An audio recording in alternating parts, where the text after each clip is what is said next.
Hello guys, this is Manju Kumari and welcome to beginning for learning. तो आज का जो हमारा विषय है, आज हम लोग बात करने वाले हैं सोशियोलॉजी के एक टॉपिक पर, वो है संस्कृतिकरण। आज हम समझेंगे संस्कृतिकरण क्या है, उसकी विशेषता यानी उसके फीचर्स क्या हैं, उसके बाद उसके फैक्टर्स क्या हैं, कारक क्या हैं, और संस्कृतिकरण की आलोचना भी हम लोग जो है इस वीडियो में डिस्कस करेंगे। तो सबसे पहले हम लोग जानेंगे कि संस्कृतिकरण ये जो कंसेप्ट है, इसको लेके कौन आया, किसने इस कंसेप्ट की शुरुआत की। तो इस कंसेप्ट की शुरुआत, मीनिंग समझेंगे अभी हम, पर एक बार समझ लेते हैं कि इस कंसेप्ट को लेके कौन आया। तो हम बात करते हैं एम.एन. श्रीनिवास।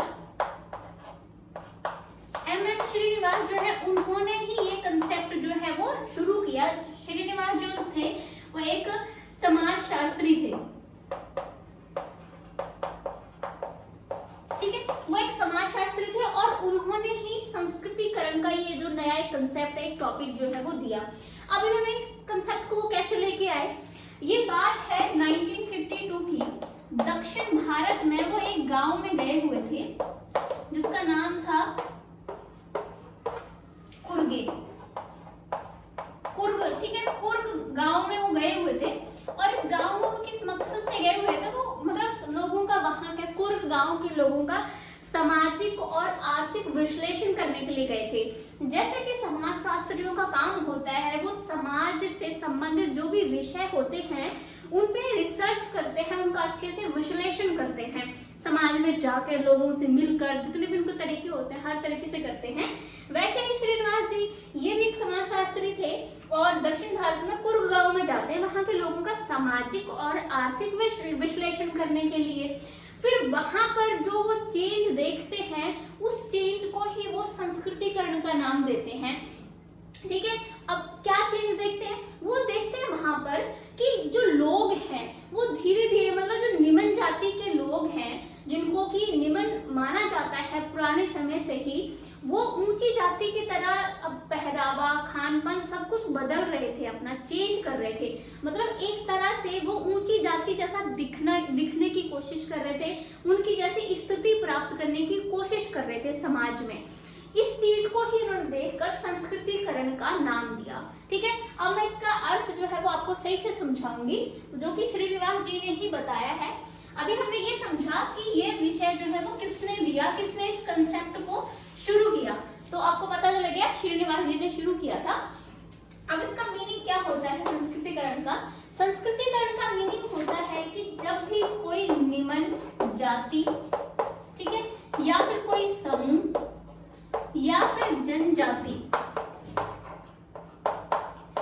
अगर ये निम्न कोई जाति, कोई निम्न समूह जो समझा जाता है समाज में, या निम्न मतलब कि निम्न जनजाति, जब वो किसी उच्च जाति के, ठीक है, जिनको समाज में ऊंचा माना जाता है, जब वो किसी ऊंची जाति के, मतलब उनके ऊंची जाति के जो भी सब तरह की परंपराएं हैं, ठीक है, उनका खान पान है, उनका पहरावा है, उनके रीति रिवाज है, उनकी जीवन शैली है, जिस तरह से वो जीवन जीते हैं, उनके जिस तरह के कर्म कांड हैं, उनकी जो मान्यताएं हैं, उनके जो विचार हैं, जिस तरह से वो देवी देवताओं को, जिन देवी देवताओं को वो पूजते हैं, जिस तरह का उनका पूजने का तरीका है, हर एक चीज को जब वो अपनाना शुरू कर देते हैं, तब उसे संस्कृतिकरण कहा जाता है। एक बार और साधारण शब्दों में बता देती हूँ। संस्कृतिकरण का मतलब होता है जब कोई निम्न जाति ऊंची जाति की तरह दिखने की कोशिश करती है, ऊंची जाति के हर एक चीज को अपनाती है, उनके खान पान, पहरावा, विचार, कर्म कांड, धार्मिक मान्यताएं, सब कुछ जब वो ऊंची जाति जैसे उनके अपनाने लग जाते हैं, ऊंची जाति जैसा बनना चाहती है, तब उसे जो है वो संस्कृतिकरण कहा जाता है। ये साधारण सा अर्थ है। हम इसको एग्जांपल से समझेंगे, बहुत ही आसानी से जो है ये चीज समझ में आएगी, ठीक है। जैसे कि मैं सबसे पहले आधुनिक एग्जांपल लेती हूँ, ठीक है, मतलब अभी वर्तमान समय की बात करते हैं। आपने देखा होगा कि वर्तमान समय में क्या होता है कि जैसे जो लोग गांव से आते हैं, ठीक है, जब वो शहर में आते हैं तो गांव के लोगों का मोस्ट ऑफ होता है बहुत सिंपल और साधारण सा, उनका पहरावा, खान पीन बहुत ही सिंपल साधारण होता है, डाउन टू अर्थ होते हैं ज्यादातर, है ना। पर जैसे ही वो शहर में आते हैं, जितना शहर में रहने लग जाते हैं, तो तो वो शहर के लोगों की तरह सारी चीजें करना शुरू कर देते हैं। मान लीजिए पहले गांव से आ रहे हैं, कुर्ता पजामा पहन रहे हैं, धोती पहन रहे हैं, या लड़कियां सिंपल वो लहंगा चोली पहन रहे हैं या फिर सूट पहन रहे हैं। शहर में आके शहर के लोगों की तरह बनने की कोशिश करते हैं, मतलब उनकी तरह ड्रेसअप कर लेना। जैसे लड़कियों ने जीन्स वगैरह पहन ली, जीन्स वगैरह शुरू कर दिया, उनकी तरह हेयर स्टाइल वगैरह अपनाना शुरू कर दिया। जिस तरह से वो खाते हैं, खाने के तरीकों में चेंज कर लिया। जैसे गांव लोग ज्यादातर हाथ से खाना पसंद करते हैं, मतलब चम्मच कम यूज करते हैं। शहर में आके वो चीज चम्मच वगैरह यूज करना, इस तरह की चीजें, मतलब वो क्या करते हैं कि अपने आप को शहर के लोगों की तरह बनाने की कोशिश करते हैं। उनकी जो भी उनकी तरीका है पहनने का, खाने पीने का, जो वो जिस तरह की परंपराएं मानते हैं शहर के लोग, जिस तरह के रीति रिवाज मानते हैं, वो उनको फॉलो करने की कोशिश करते हैं, उनकी तरह बनने की कोशिश करते हैं। तो वही वाली सेम चीज यही है कि एग्जाम्पल हम समझ सकते हैं, इसको ही संस्कृतिकरण कहा गया है।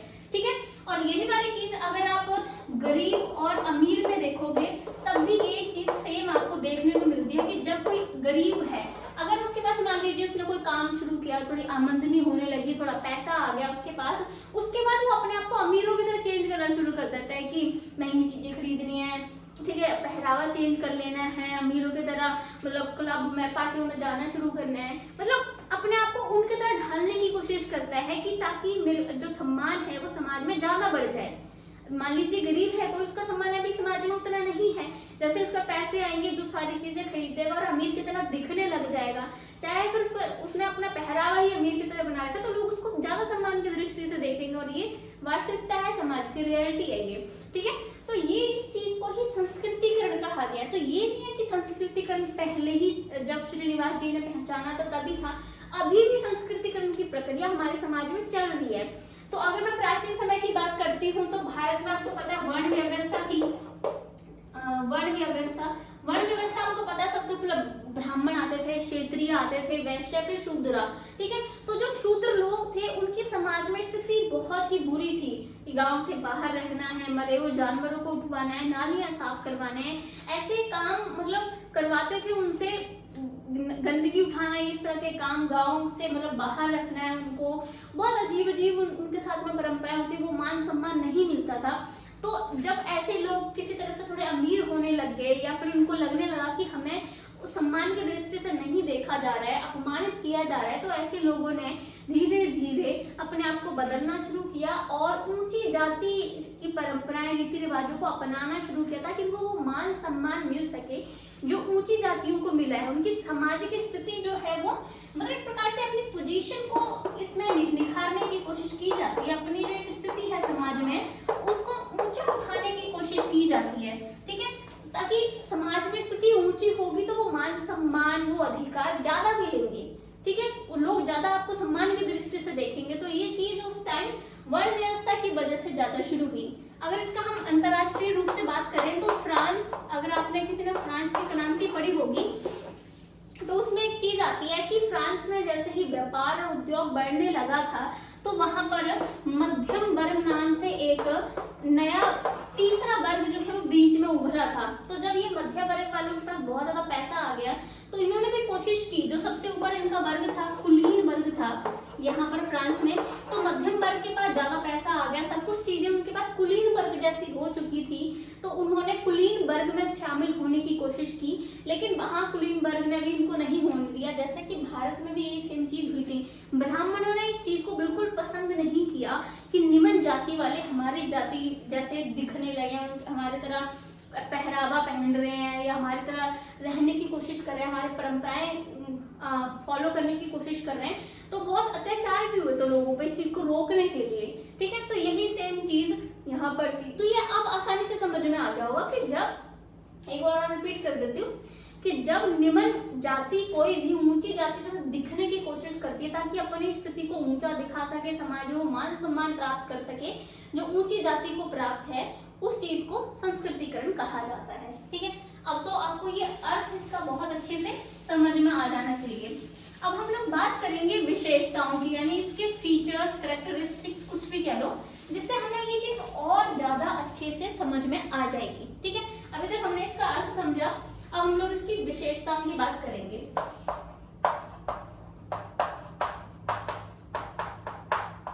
एक चीज और मैं यहाँ आपको बता दूं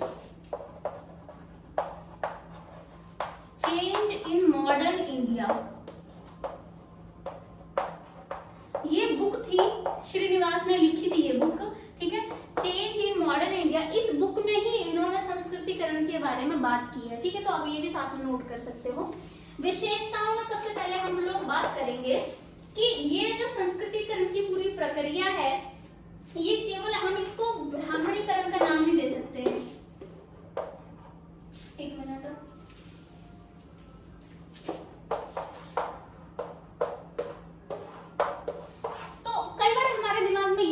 पढ़ने के बाद कि जैसे हम अपनी जो वर्ण व्यवस्था थी भारत में, जब उसकी बात करते हैं तो जो शूद्र थे वो ब्राह्मणों की तरह बनना चाहते थे, ऊंची जाति की तरह बनना चाहते थे, बट हम इस पूरी प्रक्रिया को ब्राह्मणीकरण नहीं कह सकते। इसका मतलब ये है कि संस्कृतिकरण का मतलब है कि कोई भी नीचे वाली जाति अपने से ऊपर वाली जैसी जाति की तरह बनना चाहती है। जरूर नहीं है कि सारे ब्राह्मण बनना चाहते थे। किसी भी एरिया में मान लीजिए, अगर मान लीजिए कोई एरिया है, यहाँ पर कोई ऐसी जाति है, कोई भी जाति, मान लीजिए ए जाति है, ये ज्यादा प्रभाव में है, ज्यादा सम्मान से देखी जाती है, इसकी स्थिति बहुत ऊंची है, तो इस एरिया के जो नीची जाति वाले लोग हैं वो इसकी तरह बनना चाहेंगे। इससे कोई फर्क नहीं पड़ता है कि ब्राह्मणों की तरह बनना है, वो ये देखेंगे कि हमारे एरिया में, हमारे क्षेत्र में, हमारे प्रांत में कौन सी जाति बहुत ऊंची है, क्योंकि हर एक बंदा सबसे श्रेष्ठ चीज को ही प्राप्त करना चाहता है, सबसे ऊंची चीज को ही प्राप्त करना चाहता है। जरूरी नहीं है कि शूद्र ब्राह्मणों की तरह बनना चाहते थे, ठीक है, वो सिर्फ ऊंची जाति को देखकर ही ये चीज कर रहे थे कि उनसे ऊंची वाली, तो शूद्र जो है वैश्य की तरह बनने की कोशिश कर रहे थे, क्षेत्रियों की तरह भी कर सकते थे, वो अपनी से ऊंची जाति की तरफ जो है वो कोशिश की जाती है पहले, ठीक है। तो सिर्फ ब्राह्मणीकरण नहीं, वही वाली बातें जैसे मैंने आपको बताया, ये वाला एरिया है, मान लीजिए यहाँ पर ब्राह्मण बहुत अच्छी स्थिति में नहीं है, बट मान लीजिए कोई ए जाति है जो बहुत ही ऊंची स्थिति में है, मान सम्मान में है, तो इस एरिया के लोग इसकी तरह बनना चाहेंगे, है ना। ये नहीं कि ब्राह्मण को फॉलो करेंगे, वो तो देखेंगे कि ये वाली जाति बहुत ज्यादा प्रभुत्तम में है, बहुत सम्माननीय मानी जाती है, तो वे इस चीज को फॉलो करने की कोशिश करेंगे। तो हम इसको संस्कृतिकरण को निरा ब्राह्मणीकरण नहीं मान सकते हैं, ठीक है। तो पहली विशेषता तो इसकी ये आ जाती है। उसके बाद दूसरी विशेषता की हम लोग बात करेंगे कि इसने ऊंची जाति का अनुकरण किया जाता है।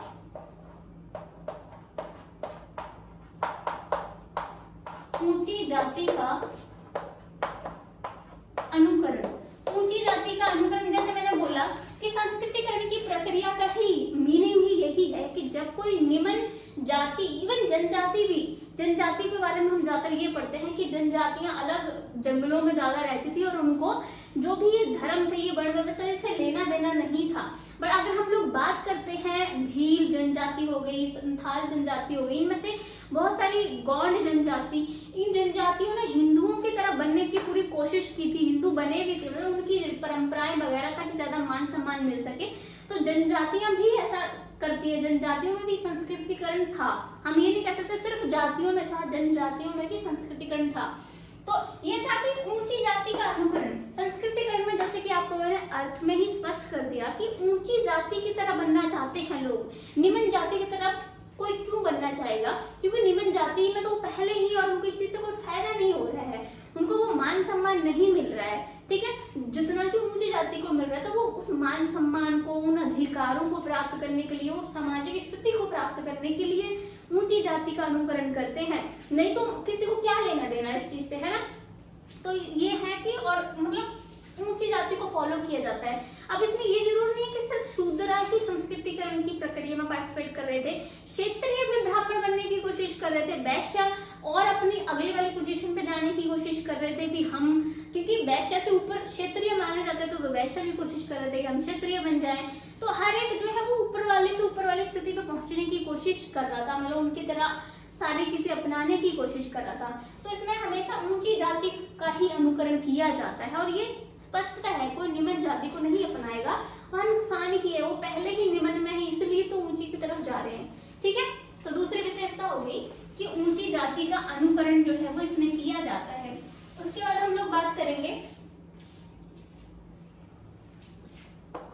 मैंने आपको बताया था स्थिति यानी पोजीशन के बारे में।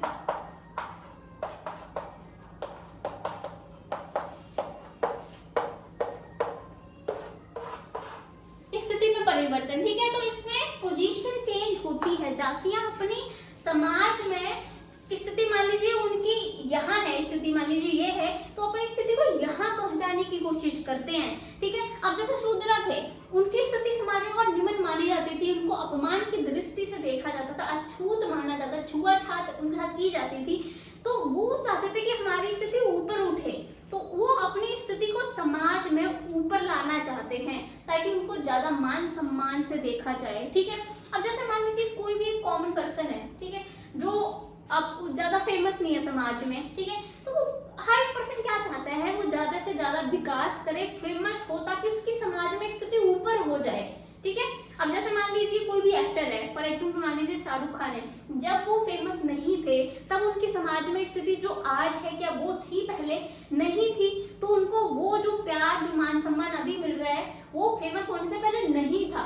तो इसलिए हर कोई जो व्यक्ति है वो, या फिर कोई भी समुदाय है, कोई जाति है, वो अपने आप को ऊपर उठाने की कोशिश करती है, क्योंकि जितना आप ऊपर जाते हो आपका मान सम्मान और अधिकार, फैसिलिटी सब बढ़ जाती हैं, ठीक है। तो यही था कि स्थिति में परिवर्तन करने की कोशिश जो है वो की जा रही थी।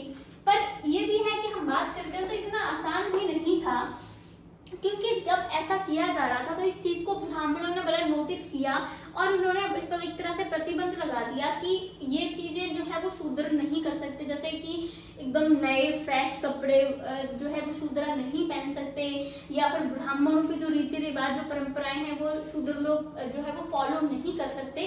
इस चीज को रोकने के लिए कि जैसे और चीज भी कि आगे पगड़ी नहीं पहन सकते ये जो निम्न जाति के लोग हैं, क्योंकि वो इस चीज को रोकना चाह रहे थे कि निम्न जाति के लोग ऊंची जाति में शामिल ना हो।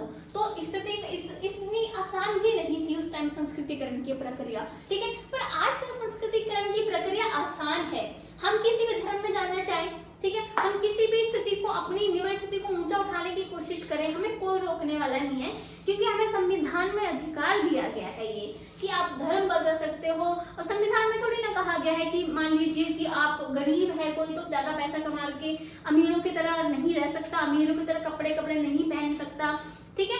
तो कोई रोक टोक नहीं है, अभी संविधान में अधिकार दी है। पर पहले वर्ण व्यवस्था जब समाज में लागू थी, जब संविधान हमारा नहीं बना था, तब ये चीज इतनी आसान नहीं थी जितनी की अभी है, ठीक है। तो ये हो गया आपको किस स्थिति में परिवर्तन जो है वो करना चाहते हैं इसके द्वारा। अब हम लोग बात करेंगे, अब हम इसको बात कर सकते हैं, वैसे हम इसको आंतरिक प्रक्रिया का नाम भी दे सकते हैं। आंतरिक प्रक्रिया, आंतरिक प्रक्रिया इसको इसलिए कहा गया है कि ज्यादातर जो ये संस्कृतिकरण की जो एक कंसेप्ट है ये भारत तक सीमित था। मतलब ऐसा था कि बहुत ज्यादा नहीं था उस टाइम में दूसरे देशों में। भारत में ये चीज बहुत ही तेजी से बढ़ रही थी, क्योंकि भारत में ही सबसे ज्यादा भेदभाव, असमानता, छुआछूत ये ज्यादा थी, ठीक है। मतलब जैसे हम कहते हैं दक्षिण अफ्रीका, इधर भी थी ये चीजें, बट हम लोग भारत में करते हैं तो ये संस्कृतिकरण की प्रक्रिया इधर बहुत तेजी से बढ़ रही थी, ठीक है। तो इसलिए इसको आंतरिक प्रक्रिया भी जो है वो कहा जाता है। अब हम लोग बात करेंगे इसी के साथ में एक और कंसेप्ट है, जैसे हम लोग बात कर रहे हैं अभी संस्कृतिकरण, ठीक है। तो इसमें हम एक और कंसेप्ट है उसको समझेंगे, असंस्कृतिकरण। असंस्कृतिकरण संस्कृतिकरण का उल्टा है, ठीक है।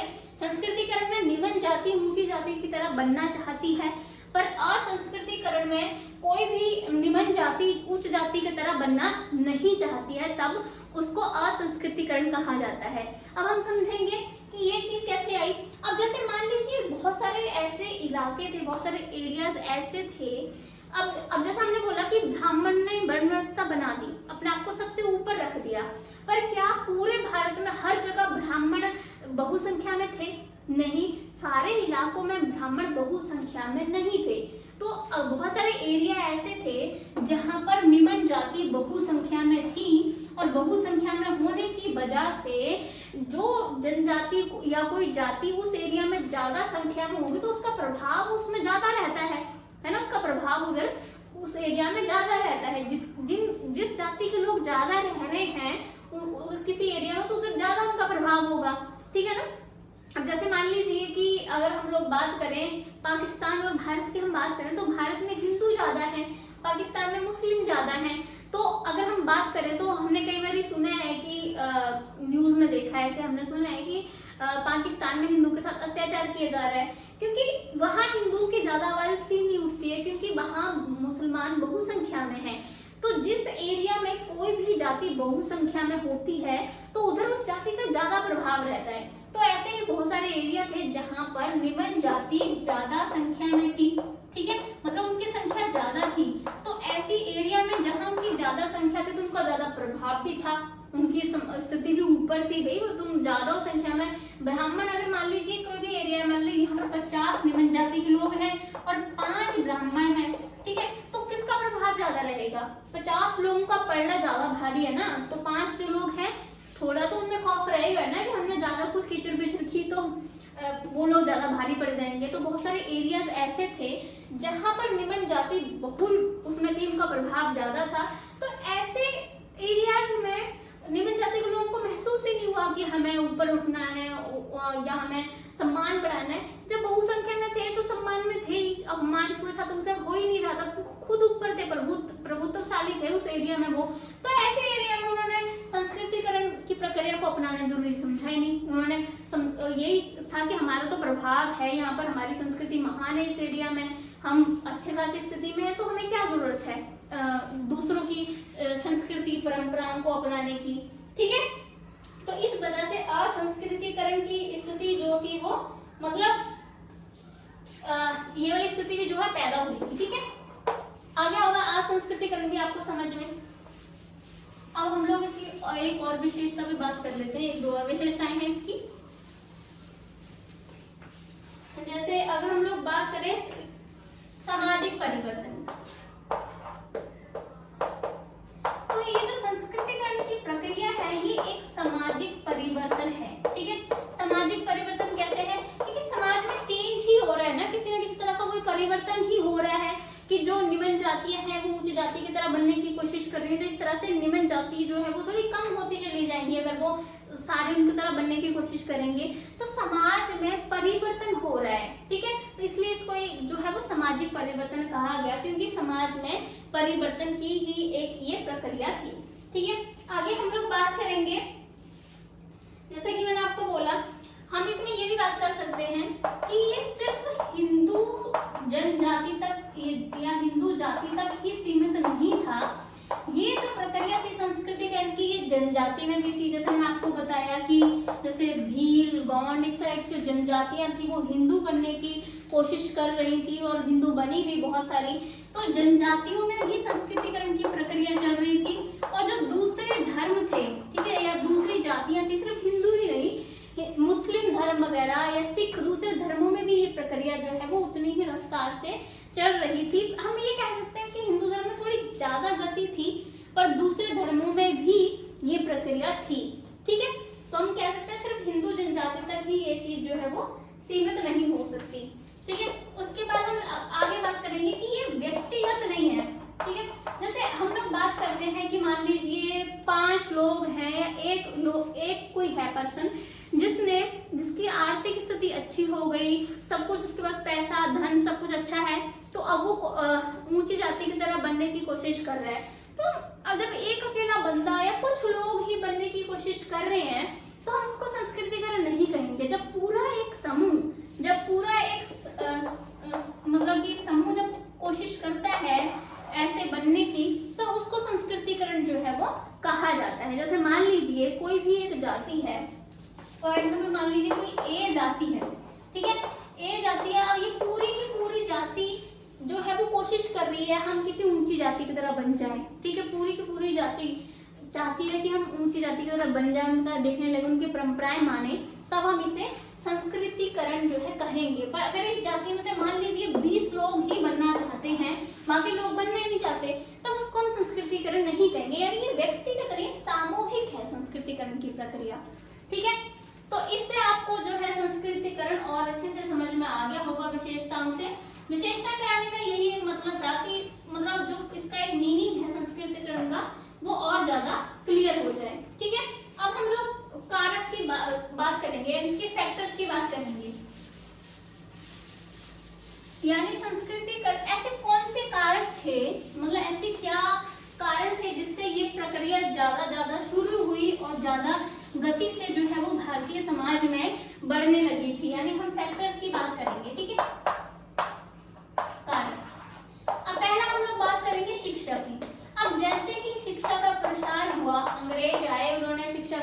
किया वो अलग बात है, इन्होंने अपने मतलब के लिए किया ताकि कम्युनिकेशन बढ़ा सकें और अपने ईसाई धर्म का प्रचार प्रसार कर सकें, इसलिए किया। पर जैसे ही शिक्षा का प्रसार हुआ, लोग शिक्षित होने लगे और जैसे ही वो शिक्षित होने लगे, उन्हें अपने अधिकारों का, अब बहुत सारे भारतीय जो थे इंग्लैंड पढ़ने के लिए गए, वकालत करने के लिए गए, तो वहां पर उन्होंने, क्योंकि इंग्लैंड में जो है वो एक तरह से लोकतंत्र था, राजा की शक्तियां सीमित कर दी गई थी बहुत पहले ही, तो जब वो वहां वकालत करने गए तो उन्होंने अपनी समानता, स्वतंत्रता, अपने अधिकारों के बारे में जाना। फिर जब वो भारत में आए, बहुत सारे निम्न जाति के लोग ऐसे थे, जब वो भारत में आए उन्होंने देखा कि उनको अभी भी मतलब उसी दृष्टि से देखा जा रहा है, छुआछूत है। तो जो शिक्षित लोग थे उन्होंने अपने आप को बदलने की कोशिश की, उन्होंने अपना पहरावा चेंज करने की कोशिश की। अब बहुत सारे लोग थे यहाँ धोती कुर्ता पहनते थे, इंग्लैंड में गए शिक्षा के लिए, वकालत के लिए, पैंट कोट पहनना शुरू कर दिया उन्होंने। तो ऐसे शिक्षित लोग अब उस घृणा को, मतलब उस अपमान को अब सहन नहीं कर पाते, क्योंकि शिक्षित लोग थोड़े ज्यादा जागृत, अवेयर हो जाते हैं। तो उन्होंने भी अपने आप को, मतलब अपना जो स्तर है वो बढ़ाने की कोशिश की, अपनी स्थिति को ऊंचा करने की कोशिश की, ठीक है। तो इससे संस्कृतिकरण की प्रक्रिया बहुत ज्यादा तेजी से बढ़ने लगी। जैसे लोग शिक्षित होने लगे, वो जो उनकी परंपराएं थी, जो ऊंची जाति की परंपराएं थी, उनको मानने की कोशिश करने लगे, ठीक है, अपने आप को, अपनी स्थिति समाज में ऊंची करने लगे। अब जैसे फॉर एग्जांपल अगर मैं बात करती हूँ कि कोई भी व्यक्ति होता है, जब वो, जैसा नॉर्मली होता है कि स्कूल कॉलेज पढ़ने जाते हैं, तो पढ़ने के बाद हमारा जो पहरावा होता है वो उसमें बड़ा ज्यादा परिवर्तन आ जाता है, हमारे बोलचाल के तरीके में परिवर्तन आ जाता है, हम अपनी कुछ परंपराओं का खंडन भी करने लग जाते हैं, हम लॉजिकल सोचने लग जाते हैं कि ये सही नहीं है। तो हमारी परंपराएं, रीति रिवाजों में चेंज आ जाता है शिक्षा के बाद, क्योंकि हम जागृत हो जाते हैं, ठीक है, हम अपने आप को ऊंचा रखने की कोशिश करते हैं। तो अभी जैसे कुछ लोग ऐसे भी हैं, आजकल बड़ा चल रहा है कि अगर मान लीजिए किसान का कोई बेटा है, पढ़ने लिखने के बाद वो खेती करने में यकीन नहीं करता कि मैं तो पढ़ा लिखा हूँ, मेरे को खेती वूती करके, वो ऐसा महसूस करता है, छोटा महसूस करता है अपने आप को। मान लीजिए कोई भी है कि मैं खेती नहीं करनी है, मेरे तो, मैं पढ़ा लिखा हूँ, मुझे तो कोई स्टैंडर्ड की जॉब करनी है, ठीक है। तो इससे कहते हैं कि थोड़ा बहुत लोगों का अपना स्थिति समाज में ऊंचा करने की एक आकांक्षा सी आ जाती है। तो इस शिक्षा ने भी संस्कृतिकरण को इस वजह से ज्यादा जो है वो बढ़ाया, ठीक है। उसके बाद हम लोग कर सकते हैं आर्थिक लाभ की बात। अब जैसे मान लीजिए कुछ लोगों को किसी भी वजह से, व्यापार से, उद्योगों, किसी भी वजह से ज्यादा लाभ होने लगा, ज्यादा पैसा उनके पास आने लगा, तो मध्यम वर्ग भी भारत में भी उभरने लगा।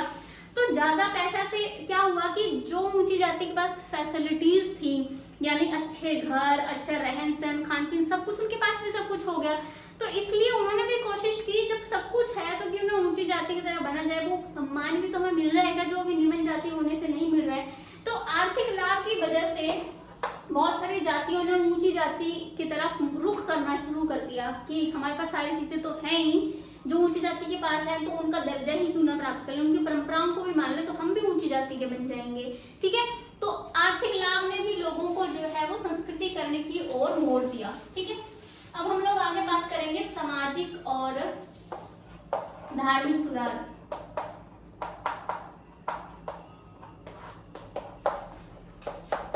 सामाजिक और धार्मिक सुधार में बहुत सारे अपने जो विद्वान थे वो सामने आए।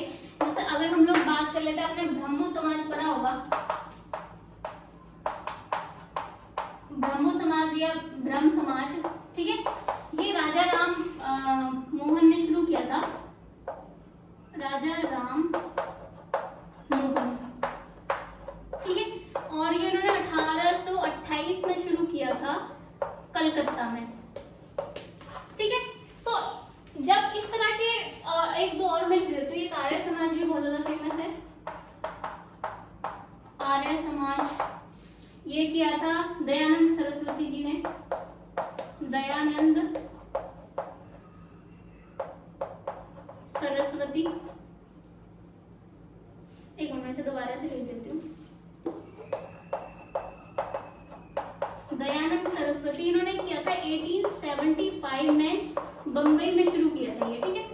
अब बम्बई इसलिए कहते हैं क्योंकि उस टाइम बम्बई कहते थे इसको, अब तो मुंबई कहते हैं। उसके बाद रामकृष्ण मिशन की हम बात कर सकते हैं, ये विवेकानंद जी ने शुरू किया था।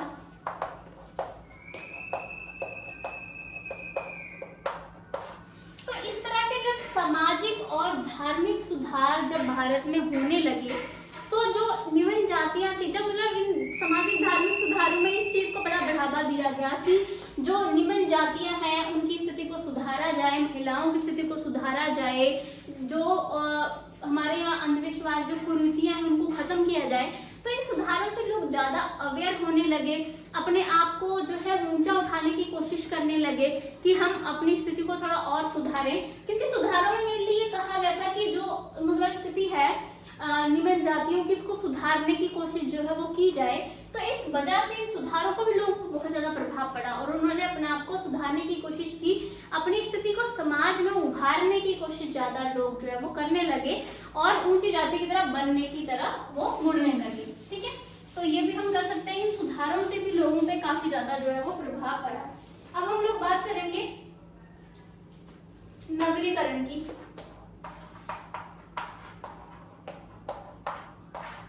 नगरीकरण या शहरीकरण हम इसे कह सकते हैं। जब अंग्रेजों ने यहाँ उद्योग वगैरह लगाए भारत में, तो मोस्ट ऑफ लोग उद्योगों के आसपास बसने लगे, धीरे धीरे शहरों की स्थापना हो गई और शहर बहुत ज्यादा हो गए। तो शहरों में जो लोग आते थे, काम करने आ रहे हैं या किसी तरह का कुछ भी कर रहे हैं, तो वो शहरों में एक साथ मिलकर रहते थे। मतलब गांव में है कि नीची जाति वाले इस एरिया में रहेंगे, ब्राह्मण इस एरिया में रहेंगे, ऐसे बांटा हुआ होता था कि नीची जाति वाले इस एरिया तक नहीं आ सकते। शहरों में सारे मिलजुल कर रहने, किसी को जाति से लेना देना नहीं। अभी भी देख लो, अभी लोग शहरों में जाते हैं, छोटे छोटे घर उनको मिलते रहने के लिए, तो किराए पर रह रहे हैं लोग। तो क्या कोई पूछ रहा है कि उनके साथ वाले कमरे में कौन सी जाति का, कौन से धर्म का कोई रह रहा है? आपस में रहते हैं, अपने उसमें बातचीत करते हैं, सब कुछ। तो शहर शुरू होने से क्या हुआ कि जो भेदभाव था, वो चीजें जो है छुआछूत ये सब खत्म होने जो है लग पड़ा और जातियां एक जैसे परंपराएं और चीजों को अपनाने लगी। तो जो निम्न जाति के लोग थे वो भी शहरों में जाके, मतलब जब पैसा पूसा भी उन्होंने कमाया तो अपने आप की स्थिति को और ऊंचा उठाने लगे। वो शहरों में जाकर, शहरों में वो चीजें जो गांव में हो रहा था वो सब कुछ अपमान, वो छुआछूत शोषण नहीं था। तो उन्होंने भी अपने आप को ऊंची जाति की तरह बनाने की कोशिश की, क्योंकि अब पैसा भी काम काज से जो है शहरों में आ रहा था। ठीक है, तो इसकी वजह से भी यही चीज यातायात ने भी की, ठीक है, संचार ने भी की, लोगों को आपस में लाया, उनका जो शोषण होता है उस चीज को जो है वो एक तरह से खत्म किया। ठीक है, उसके बाद हम लोग बात कर सकते हैं, इसमें एक और पॉइंट हम लोग बात करेंगे राजनीतिक शक्ति की। राजनीतिक शक्ति, अब राजनीतिक शक्ति ने किस तरह से संस्कृतिकरण की प्रक्रिया भूमिका निभाई। अब राजनीतिक शक्ति का मतलब था कि कोई भी व्यक्ति जिसके पास पावर आ गई, ठीक है, जैसे कई बार होता था कि ऐसे डिसाइड किया था ब्राह्मणों ने कि जो क्षेत्रीय हैं वही राजा बनेंगे, ठीक है, शासन उनके हाथ में होगा। लेकिन बहुत बार लोग ऐसे लोग राजा बनते थे जो क्षेत्रीय नहीं थे, ठीक है, पर उनके पास वो किसी तरह से वो राजनीतिक शक्ति ग्रहण कर लेते थे, वो पावर ग्रहण कर लेते थे, वो राज्य किसी तरह से ले लेते थे वो, ठीक है, युद्ध करके कैसे चालाकी से। बहुत सारे ऐसे लोग जो ब्राह्मण नहीं थे, तो जब वो उनके पास वो राजनीतिक शक्ति आ जाती थी, तो राजनीतिक शक्ति आने के बाद क्या था कि उनका स्थान जो चाहे निम्न जाति के होते थे वैसे ही समाज में ऊंचा हो जाता था। उसके बाद उनको वो यज्ञ वगैरह ये सब जो करना होता था, ब्राह्मणों के संपर्क में भी आना पड़ता था उनको, और जिस तरह का वो पहरावा वो सब उनका चेंज हो जाता था। जो ऊंची जाति की परंपराएं वगैरह होती थी वो ऑटोमेटिकली उनको फॉलो करनी पड़ती थी। तो इस तरह से भी संस्कृतिकरण की प्रक्रिया जो है वो बढ़ने लग पड़ी, चाहे वो किसी भी जाति का होता था राजा, ठीक है, पर उसको वो सारी जो यज्ञ वगैरह ये सब चीजें करनी ही पड़ती थी। ठीक है, तो इससे भी ऊंची जातियों की सारी जो परंपराएं रीति रिवाज वो अपने आप ही अपनानी पड़ती थी। तो इससे भी क्या हुआ कि संस्कृतिकरण की जो प्रक्रिया है वो बढ़ने लगी, क्योंकि कोई भी राजा बनता था तो वो चाहे वो क्षेत्रीय नहीं होता था, लेकिन अपने आप को क्षेत्रीय दर्शाना उसको पड़ता था। नहीं तो लोग ऐसे एक्सेप्ट नहीं कर पाते थे समाज में लोग, क्योंकि बड़े लोगों के दिमाग में ये बात डाल देंगे कि क्षेत्रीय ही राजा बन सकते हैं। तो वो फिर राजा बनने के बाद अपने आप को क्षेत्रियों की तरह बना लेते थे, ढाल लेते थे कि सारे परंपराएं क्षेत्रियों की अपना ली। तो अब ये है कि चाहे निम्न जाति की या ऊंची जाति की सारी परंपराएं अपना ली, तो यहाँ से भी संस्कृतिकरण की प्रक्रिया जो है वो आगे बढ़ने लगी। फिर हमारा संविधान बना, संविधान में हमें किसी तरह की रोक टोक नहीं हुई, तो संविधान की वजह से भी जो हमें स्वतंत्रता मिली उससे भी संस्कृतिकरण की प्रक्रिया जो है बहुत तेजी से बढ़ी। अब हम लोग बात करेंगे लास्ट टॉपिक पे, आलोचना की। ठीक है, अब लास्ट है हमारा आलोचना। अब संस्कृतिकरण की जो है कई पॉइंट पे आलोचना की जाती है। पहली तो ये थी, हम इसको सीधा सा नाम दे सकते हैं अत्याचार, कि जब निम्न जाति के लोगों ने उच्च जाति की तरह बनने की कोशिश की, उनके परंपराएं, रीति रिवाज, पहरावा, खाना पीना, ये सब अपनाने की कोशिश की, तो बहुत जगहों पर ब्राह्मणों द्वारा उन पर अत्याचार किया गया, क्योंकि ब्राह्मण नहीं चाहते थे कि कोई भी निम्न जाति उनकी तरह बने, उनकी तरह खाना पहरावा सब कुछ करे। तो ब्राह्मण ही क्या, बहुत सारी ऊंची जातियों के लोगों ने निम्न जाति के लोगों पर अत्याचार किए कि वो हमारी तरह ये सब चीजें नहीं पहन सकते, ओढ़ सकते, हमारी तरह साफ सुथरे नहीं दिख सकते। ठीक है, तो इसमें अत्याचार भी बहुत ज्यादा लोगों पर हुआ, तो ये भी इसका बहुत एक बड़ा नुकसान था। साथ में हम लोग इसमें बात कर सकते हैं, दूसरा हम इसमें असमानता की बात कर सकते हैं। अब असमानता जो है कैसे हुआ कि मान लीजिए कोई भी निम्न जाति है, जो निम्न जाति है वो अपने आप को ऊंची जाति की तरह बनाना चाहती है और बन भी जाती है। अब बनने के बाद वो अपने से नीचे, अब वो तो मान ली उसने अपने आप को ऊंची जाति में गिनना शुरू कर दिया, ठीक है, तो अब जो भी निम्न जाति में रह गए वो उनके प्रति छुआछात, अपमान, शोषण इस तरह से नजर रखेगा कि हम तो ऊपर आ गए यार, ये अभी भी गंदे हैं, ये और वो करके। तो एक और इस तरह से था कि पहले खुद ही निम्न जाति के थे, लेकिन अब जब ऊंची जाति की तरह अपनाने लगे सब कुछ, तो जो निम्न जाति में रह गए उनके प्रति खुद से घृणा पैदा करने लगे। जो पहले से ही ऊंची जाति थी वो तो घृणा करती ही थी, तो जो नए बन रहे थे, ऊंची जाति में आ रहे थे, वो भी घृणा करने लगे। इसका मतलब कि जो बुराइयां ऊंची जाति में थी, उन सभी बुराइयों को भी वो साथ में अपना रहे थे। ठीक है, उनकी परंपराएं, रीति रिवाज ये तो अपना ही रहे थे, लेकिन ऊंची जाति में पाई जाने वाली बुराइयों को भी अपना रहे थे। ऊंची जाति वाले जिस तरह से नीची जाति वालों को शोषण उनका करते थे, अपमान की दृष्टि से देखते थे, भेदभाव, छुआछात, वो सब ये भी करने लगे, यानी इनकी बुराइयां वो भी अपना ली इन्होंने। और इससे स्त्रियों के लिए भी बड़ा बुरा हुआ, क्योंकि जब ये निम्न जाति वाले ऊंची जाति के बनने लगे, तो ऊंची जाति में जो स्त्रियों के प्रति बुराइयां थी उन्होंने उनको भी अपनाया। जैसे ऊंची जाति में लोग ज्यादा, ये घूंघट वाली जो परंपरा थी वो ऊंची जातियों में ज्यादा थी कि औरत को घर तक रखना है, क्योंकि निम्न जाति वाले ज्यादा औरतों पे मतलब घर में रखने की बात नहीं करते थे, क्योंकि उनके पास ज्यादा पैसा होता नहीं था। तो एक पुरुष पूरे फैमिली को कैसे चलाएगा, इनकम का सोर्स नहीं होता, इसलिए महिलाओं को वो बाहर निकलने देते थे। महिलाएं काम कर सकती थी, खेतों में हाथ बटा सकती थी, ठीक है। तो इस तरह से जब वो काम करती थी तो ज्यादा घूंघट वाली समस्या भी उनके बीच में कम थी निम्न जातियों में। पर जैसे वो ऊंची जाति के होने लगे, महिलाओं पर कंट्रोल हो गया, उनको घूंघट वगैरह, सती प्रथा जो ऊंची जाति में थी, सती प्रथा वगैरह वो भी उनमें आ गई, बाल विवाह, दहेज प्रथा, जितनी जो बुराइयां थी ऊंची जाति में वो भी जो है वो उन्होंने अपना ली। तो महिलाओं की जो निम्न जाति में जब थी, ऊंची जाति में आने का उनकी स्थिति खराब हुई, ठीक है। तो ये वाली चीज है कि महिलाओं पे इस चीज का जो है वो बुरा ही प्रभाव हुआ। उसके बाद हम लोग बात कर सकते हैं कि अब जैसे मान लीजिए कुछ निम्न जाति के लोग थे, ठीक है। अब निम्न जाति के लोग थे, तब वो किस तरह का, कोई शिल्प का काम कर रहे हैं, कोई कुम्हार का काम कर रहे हैं, ठीक है, कोई भी चित्रकारी